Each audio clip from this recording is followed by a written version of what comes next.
धुले railway station पर यात्रियों की सुरक्षा और सुविधा को लेकर महाराष्ट्र नवनिर्माण सेना ने आवाज उठाई है। मनसे के पदाधिकारियों ने रेलवे प्रशासन को ज्ञापन देकर धुले रेलवे प्लेटफॉर्म की ऊंचाई में सुधार और ट्रेन के दरवाजे के साथ उसका अंतर कम करने की तत्काल मांग की है। धुले रेलवे स्टेशन पर प्लेटफॉर्म और ट्रेन के बीच 2 फुट तक का अंतर यात्रियों के लिए परेशानी का कारण बन गया है। महिलाओं, बुजुर्गों और दिव्यांगों को विशेष रूप से मुश्किलों का सामना करना पड़ रहा है। मनसे ने इस विषय में मुख्य रेलवे प्रबंधक को ज्ञापन सौंपते हुए मांग की है कि प्लेटफॉर्म की ऊंचाई बढ़ाकर यह अंतर तुरंत कम किया जाए। पार्टी ने चेतावनी दी है कि यदि त्वरित कार्रवाई नहीं हुई तो वे रेल रोको आंदोलन करेंगे।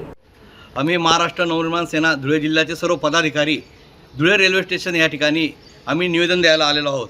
या ठिकाणी आता नुकतेच नवीन फलाटाचे काम झालेले आहे आणि रेल्वेच्या कायदेशीर नियमानुसार सदरील प्लॅटफॉर्म आणि रेल्वेचे जे गेट असतं याच्यामधील अनुलंब अंतर हे 15.875 mm पाहिजे। तसेच दुसरे क्षैतिज अंतर जे आहे हे 76.2 mm पाहिजे। तर सदरील आपल्या धुळे रेल्वे स्थानकातील जे अंतर आहे हे त्यापेक्षा कितीतरी जास्त पटीने जास्त आहे। आणि जो जुना प्लॅटफॉर्म आणि नवीन प्लॅटफॉर्म याच्यामध्ये जो नवीन प्लॅटफॉर्म जोडलेला आहे तो डायरेक्ट पायरीसारखा केलेला, स्टेपसारखा केलेला आहे। त्यामुळे त्या ठिकाणी अतिशय धोकादायक आहे। 2 दिवसापूर्वी धुळे चाळीसगाव रेल्वेमधून एक वयोवृद्ध मनुष्य या ठिकाणी घसरून पडला आणि आमच्याकडे बरेच नागरिकांच्या, वयोवृद्धांच्या आणि शालेय विद्यार्थ्यांच्या तक्रारी आल्या आहेत का हे अंतर कमी करून मिळावं।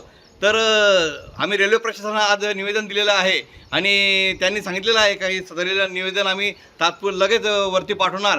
जर एवढ्या 15 दिवसात सदरील प्लॅटफॉर्मची दुरुस्ती झालेली नाही, सदरील अंतर जे योग्य आहे, जे आपल्या प्रवाशांना धोकादायक राहणार नाही, या पद्धतीने जर नाही झालं तर महाराष्ट्र नवनिर्माण सेना आम्ही रस्त्यावर उतरून रेल्वे रोको करू आणि त्या दृष्टीने कठोर कारवाई करण्यात येईल। आणि होणाऱ्या अपघातात रेल्वे प्रशासन, भविष्यात होणाऱ्या अपघातात रेल्वे प्रशासन जबाबदार राहील। धन्यवाद। जय हिंद, जय महाराष्ट्र।